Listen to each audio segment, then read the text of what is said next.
When we critique these photos that you guys sent in, Ben and I are going to do it in a little bit different way. We're still going to be honest, but it's just going to be a little bit softer, and kind of point out some good things, and some things that can be improved, So that's certainly going to be just to give you a heads up on kind of how that's going to go. But anyway, yeah. So I am thrilled and so happy that my friend Ben Chrisman of Chrisman Studios, him and his wife Ben and Aaron.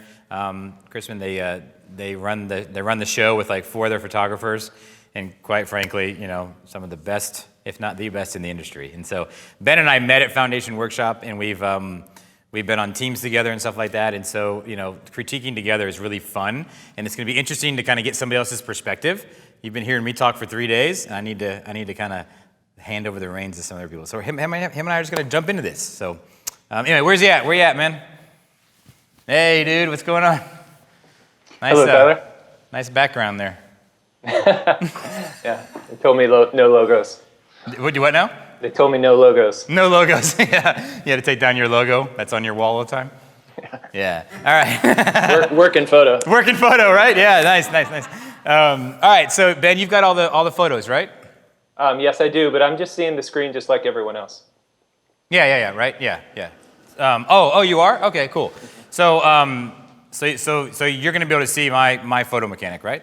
All right. So what we're going to do is there's 87 photos submitted, which is sweet. And we don't know how long it's going to take. We're just going to go after it. So those of you at home that might see your image or you submitted something, we're going to do our best to kind of get through them. But we're just going to kind of get started and jump into this. Cool? You ready?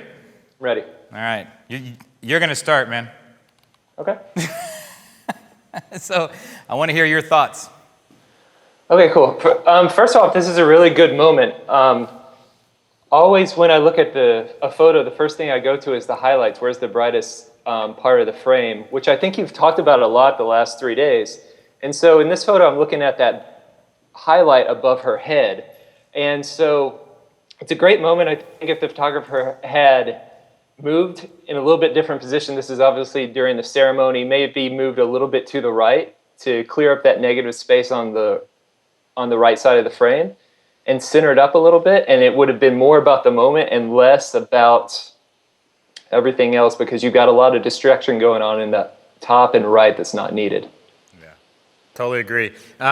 It's an awesome moment. It's really something I don't see that ever happening much at ceremonies. But tell me one thought I had was that I think this image would be stronger in black and white.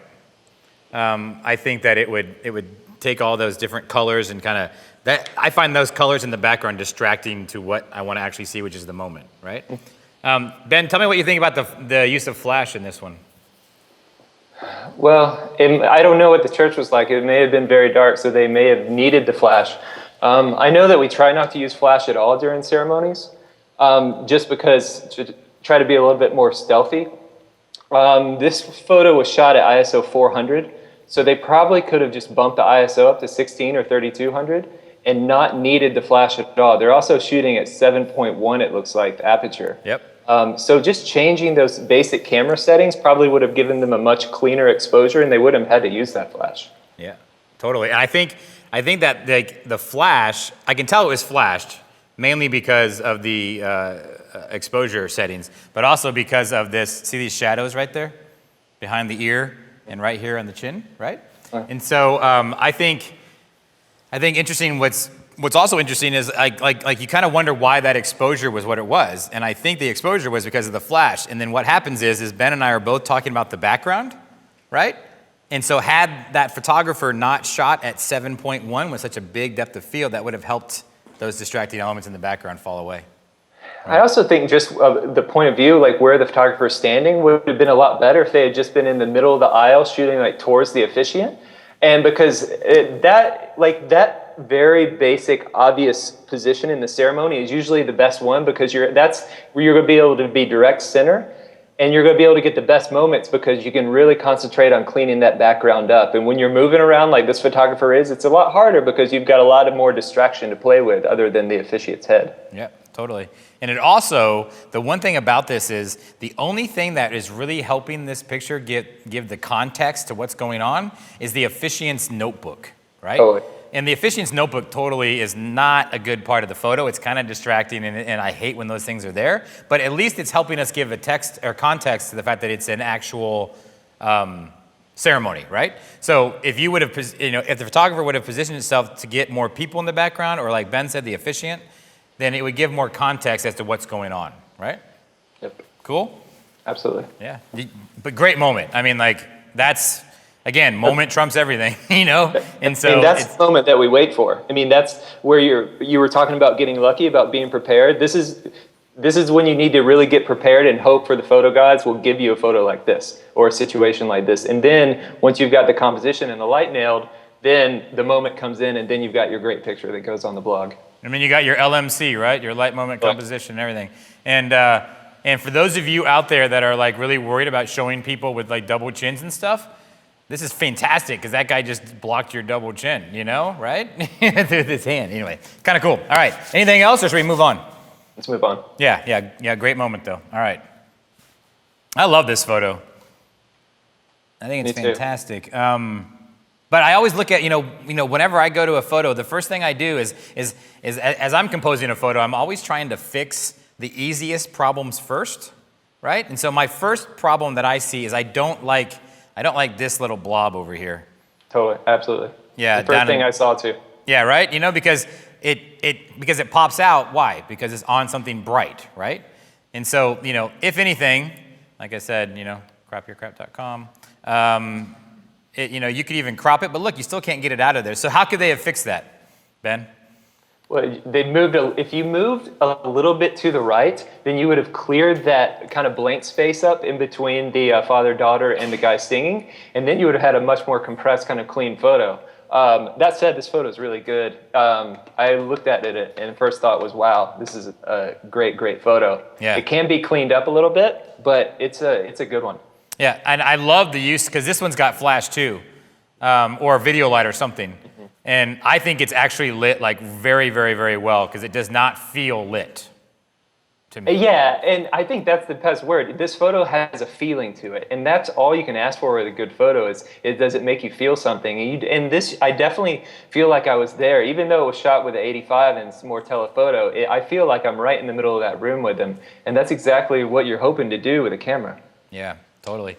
So do you guys understand what Ben was talking about when he said if you would have moved to the right, then it would have been a more, I forgot, compressed photo, right? You understand? Because what he's trying to say is if you move to the right, you actually solve two problems with one move, right? So you actually get rid of this and you clear this part, but you also compress this and you move these two things together, so there's not as much negative space here. Does that make sense? I like the negative space because of the smoke and stuff, but I think it can be a little bit less. And then with one move, you actually solve three things, because then this guy's head blocks this little thing back here. You see that? Boom, boom, boom. Right. And also, if you move a little bit to the right, that singer gets right out of that highlight, so he's not competing with it. Yeah. I would love to get rid of those bright spots in the background. I don't know how you're going to do it unless you move around a lot, but the moment's there, which, like you said, is most important. What if you went down low? If you went down low, you could definitely block the bright spot behind the singer, and you could if you got down low, you get rid of everything that's bad, actually. Yeah, see that? So like, this is what's interesting. I love critiquing with somebody else, because it's like they see something and I'm, and so see this right here? See this, like, do you guys see what I was talking about? See that big bright thing? And look right above it. There's another bright thing. It's actually the shape of a body. You see that? It's like a robot, right? So if you went down low, then this body and this head could line up and block all that stuff, right? Now, that's a lot to do during a reception with smoke and a singer and having to light it, but you just got to know it's there, right? So yeah, I mean, it's like what you were talking about, I think, yesterday, where you're thinking it on two planes. Your foreground and your background is just as important as your foreground. So you're really trying to combine those two things instantly. It's not easy, but that's, as long as you're just aware that it's there and that it needs to be fixed, then you get better and better and better over time by combining those two elements, and they just become a perfect frame. Yeah, it becomes instinctual. You just know that you just got to go, like, I got to go down. I'd see that, Right. So Great. I mean, I love that moment. I think if I shot that, I'd be happy with it, so that's cool. All right, moving on, right, man? All right, cool. All right. Let's go, you start, then I start, then you start. So you start. Well, okay, first of all, I mean, in this photo, I think what's the interesting part? What's important here? And to me, it's that girl, like getting the girl in. So the first thing I would do is drop low, get the hand on the left and the hand in the middle of the dress in, and then focus on that little girl, because you obviously know it's a bride getting her dress on. The important part, the interesting part, is that girl imagining herself in that dress in 15 or 20 or 25 years. So you need to get that reaction, and that context will be the most important aspect of that photo. And you also get rid of those blown highlights in the upper left. And the people in the mirror aren't contributing because they don't have a good expression. So it's about simplifying to just what you want to show. And to me, this photo is all about that little girl thinking about what it's going to be like when she's the bride. Totally. And I think, even, the thing is, like, we don't know if she's thinking that. She could have just tried to go to the bathroom and then she got caught in there and, can't leave. I don't know, but it doesn't matter, because you just make a photo and then people can interpret it in all kinds of ways. It's not like Ben's going to be like, hey, girl, how are you feeling? Is this what you're thinking? Like, he can't do that, So, but like, more than anything, Ben's right in trying to show that story. But even if there's not a story there, the biggest issue is the fact that arm is going right through that girl's neck, right? So no matter if it's a story or not, like, we have to separate that stuff. Does that make sense?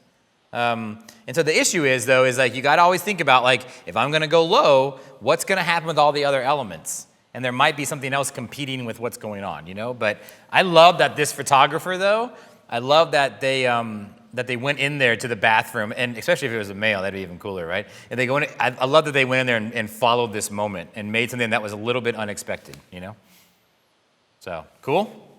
Definitely. You down? All right. All right. I'm gonna think about this photo for a minute. I'm just kidding. See that guy? Yeah. It's not funny. But anyway, okay. So, all right. So again, I think it's an interesting moment. I don't think it's like an amazing moment, but I think it's a good moment, right? And I think it's something that, like, every groom feels. He's reading his letter, I would have totally been in there shooting this. But the biggest thing you have to do here is that you have to pay attention to your background. Like 100%. It's the first thing you deal with when you walk in this room, because you're like, holy windows, and you have to figure out where to place your subject on the background, right? So where's the space that you guys think the subject should be placed? The curtains, right? Because it's given to you. It's like a Where's Waldo circle, right? So you have to position yourself to get all of his profile, at least just his profile, to fit in that space, right? And then you just got to look for that light, and you got to really work the composition. That I don't think that lamp really helps us. I think it's kind of distracting. So the more you move around, the more things will move. And you got any more spot-on thoughts than me, Ben? Or well, definitely. This photo, it has a good light, and it's got a moment. Now we just need a composition.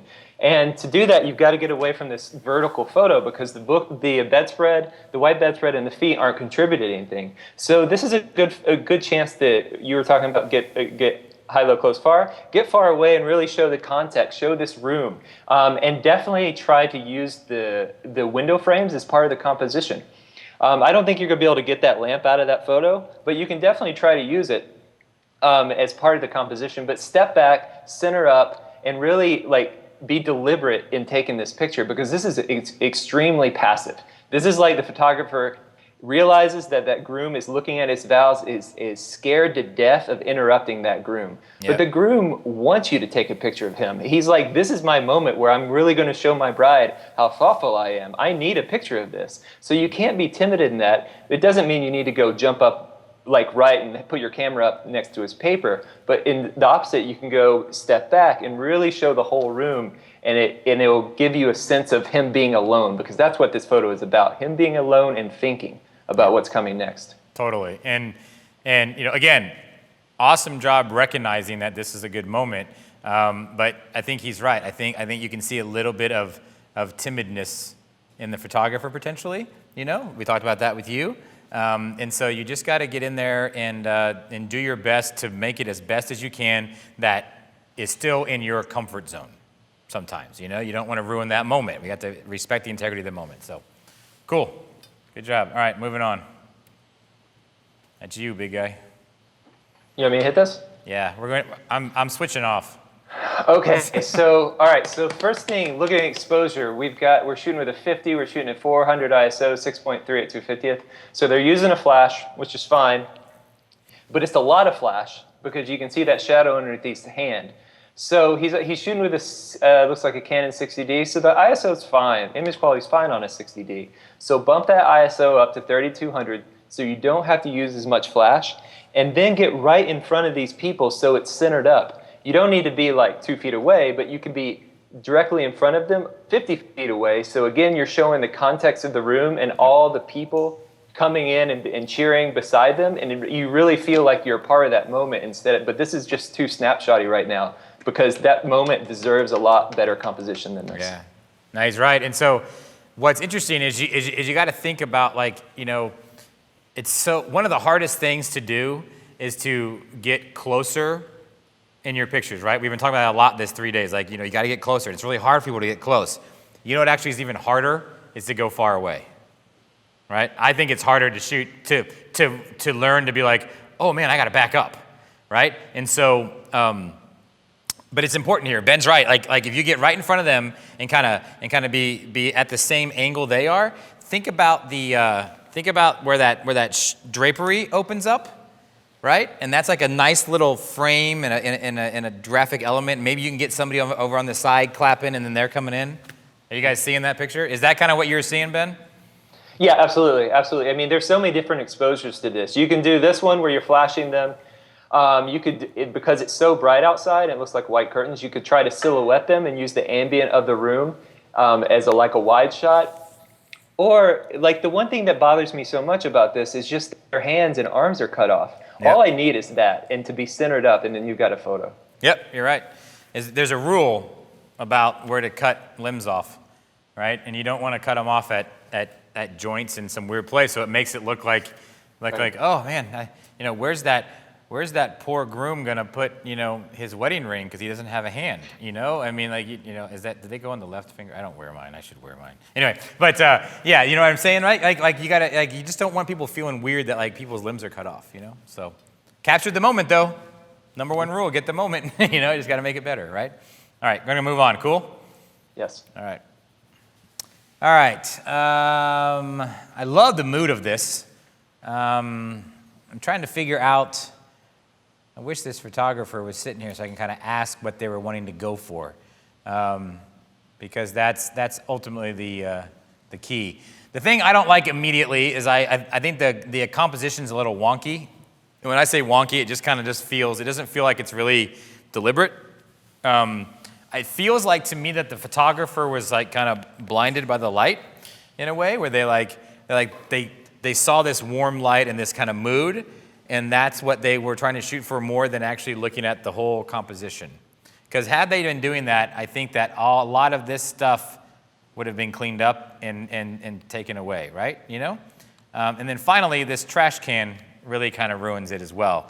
So you got to kind of look for stuff like that, But I think ultimately this would have been a really interesting photo if they were right in front of the doorway and used that frame of the doorway to show the bride coming through, but it also might defeat what they were trying to show because they want to have this abstract thing of the bride being cut away. So that's why I wish I could ask them what their idea was, Mm-hmm. Thoughts? Well, I think you could have the best moment in the world in that doorway. It still wouldn't be a picture because that composition is so off. Yep. Just move 10 feet to your left and frame that subject in the doorway, and you've got it. Yep, exactly, right? And then, what if they so what if that person was sitting there and they're like, but I wanted to cut the bride off and not show the whole bride? Well, if you're going to do that, the most expressive parts of a human body are the hands and the eyes. So at least give me a hand worth looking at, because you're obviously not going to be able to get an eye in that picture. Yeah. So, maybe a foot coming out. Give me something a little bit more abstract than that, because it just feels like this is the first shot in a series of photos to get somewhere. It's not the finished result. Yeah, you're right. And what's interesting, do you guys realize what he said? This is why I love having people on, because it can kind of like, just great insight, right? The most expressive part of people are the eyes and the hands, right? And so he said, give me a hand worth looking at. Okay, so what does that mean? What did he actually say when he said that? He said, give me a moment, right? So you always think that a moment is like somebody crying or something like that. No, a moment can simply be the way somebody's hand is expressive on the way they move out of a door, right? Is that what you were referring to, Ben? Yeah, absolutely, absolutely. Yeah, I was mesmerized by what you were saying. Sorry. Next one, you're up. Okay, this is another place where, again, like when Aaron and I shoot, one of us is always dead center in the middle of that aisle, and then the other person roams. And usually the person that sits right in the middle of that aisle gets all the best photos, because you can feel that connection because you're a part of it, because you're so intense. It's right there. And I think that would be the better position here, because I really don't need the table, I don't need the candles, I don't need the guys on the right. I want to know what's going on with the expression of that bride and groom. Yep. So this is a place where you could shoot tight or wide, but you still feel a much more direct connection if you're right in front of them. Yep, totally. The biggest problem and the biggest risk on this photo is, look at the shutter speed, you guys. You see that? 80th of a second? Woo. At f5. All right, is that 1250? Yeah. Yeah, bump that. That what you said, I think on day one or yesterday, where you said you take it to the highest ISO you possibly can. That's so right on. The ISO is the very first step, and you give yourself as much latitude as possible to make the best decisions. And you can't do this at 1250. You need more light than that. Totally, and fortunately they didn't get themselves in trouble with motion blur here. But even though they're not moving, the photographer could be moving. But it's not in a safe place exposure-wise. You guys understand what I'm saying there? I always want to set my exposure to a place that I have enough safe latitude back and forth, and I'm in a safe place. And so if something happened where the lights went down at that exposure, then opening that shutter up is going to put them in a really, really, really risky place. Whereas there's no reason to be at f5 for this photo. And so you might as well just 2.8 max maybe, and then just bump that ISO up. Don't be afraid to go high on ISO, right?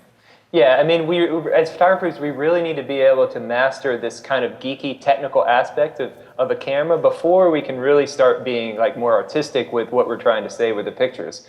Because if a photo's out of focus and you're not trying to make it out of focus, then it just doesn't work. And 60th of a second is pushing it for sure. Yeah. So let's just say that this photographer their feet was planted by the wedding coordinator at the church and they could not move, right? How do you make this better, right? So I'm assuming at a 28, very few people I know of actually shoot with an actual 28 prime. That's probably a 24-70, I would imagine. But that's why you have two cameras, right?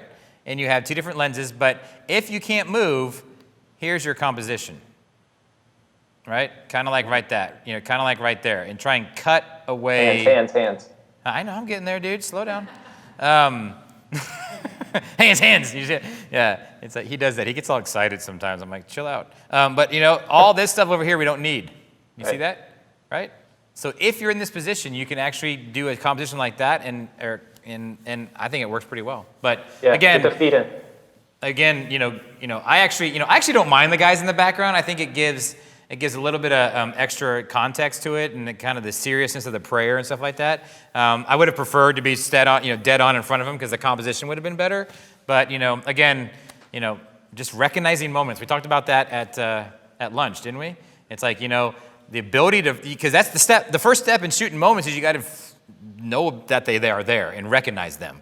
And so I think this is a good recognition of a moment, So, and I like the black and white as well. So this photographer is in our chat rooms and said they were the third shooter. Okay. And they fear high ISO. They're afraid. They fear high. It was so funny. I'm so glad that they said that. Yeah. And thank you out there for chiming in. Because I know these are anonymous critiques, and so we don't. But yeah, you can't fear the high ISO, you know? What's There's your nothing to fear. recommendation for that? Like, give me a nugget that people can take away. Ben? I see this all the time, Yep. especially at the receptions, because like like Aaron and I basically live at 6400 at receptions, and even when we shot Canon 5D Mark IIs, we lived at 3200. Like noise reduction in Lightroom now is so amazing. There's nothing to fear about noise anymore. And when we shot film, yeah, 3200, 6400 were miserable, but now it's not bad at all. So. Don't fear it. Give yourself some opportunity, give yourself some possibility, and bump that ISO up. It'll be like a different world of seeing, because you just got to remember the way your eyes see and the way your camera sees are totally different. So you have to learn how that little black box works first before you can really start to appreciate what your camera can do. Yep. You got to learn to see like a camera, you know? The interesting thing about that ISO, I always tell people, I'm like, you know what? People are like, but it'll be grainy. And I'm like, so what? You're just not going to get the photo? Right. You know, it's like, right? I mean, might as well have the photo and let it be grainy and call it art, and then your clients will buy it because it's a piece of art because it's grain, you know, and go from there, right? But there's really nothing grainy about any of the pictures. Canon, Nikon, Fuji, they all look great now, just around 32 or 6400. So there's no reason not to shoot those at the ISO all the time. 8000 on the D4s, not that great, but 6400's fine as long as you have good light. And that's the secret. If you have good light and you know how to use light, then ISO becomes kind of a non-issue. Yeah. In 2014. In 2014. Just dated it. All right, cool. Is that good? Did that person? Yeah, okay, awesome. Yep, that's great. Thanks. This is actually kind of funny. I remember this photo. Isn't it kind of funny? Yeah. It's hilarious. I mean, she'll hate it. Yeah, I know. These people are not going to like this at all. All right, so why is it funny? You know, why is it funny, guys? What parts of it do you find funny? Because humor in a photograph is really hard to like to kind of like explain. So what do you guys find funny about it? It's like the same expression. Their noses are at the same level. They're just all doing the same thing. Yeah. How's Whose that? noses? All of them? At least the two in the middle. Yeah, right? That's my first thing I want to say is this guy doesn't need to be in there. Right? The funny part is like, I think her hair, the wind is really funny. And the way that all of these three, there are a whole bunch of noses, boom, boom, boom, boom, boom, right? But the fact that this right here, I think breaks it, to be quite honest with you. And so I would have considered just trying to do something like this. Well, obviously get rid of that. Yeah, I know. Ben's like, nose, nose, nose. I'm like, yeah, I got it. Yeah, so, right? I would have done something like this. And see how that composition goes bink, bink, bink, bink, bink? I think it's really quite funny. But anyway, yeah, that was my initial thought, we don't have any information here on how it was shot, but maybe we can assimilate that, Ben. What do you think? I think it was shot at 5.6. Do you? Uh-huh. Yeah. It's not really that relevant, though. I don't think that's important. Funny photos are hard with weddings because we're giving them to the clients. If we were like photojournalists, we could say, haha, that's funny, and then put it in an art book, but we're giving it to a wedding client. So if the person doesn't look good in the photo and it's still funny, then I just feel sometimes like we're making fun of them, and I don't think I would even use this photo because she's going to hate it. That's a good point. Ben's a little nicer than I am. But I don't know. I mean, yeah, you're right. It's got to be like really funny, doesn't it? Mm-hmm. It's got to be, it's almost like the moment trumps everything. It's got to be funny enough to be like, I don't care how I look like, that's a really funny photo, Like maybe that's the case. I think it's great that the photographer saw this. Like, I think, again, like if from a photographer's perspective, I think it's a great see. I think the image is overexposed. A little bit. I think stopping down would kind of make those. See, if you stop down a little bit, meaning stop down, like you stop down on your shutter speed or your aperture, but in this case, it should always be shutter speed. But see that light on those faces and those noses? If you stop down a little bit, that kind of light will kind of pop out a little bit more,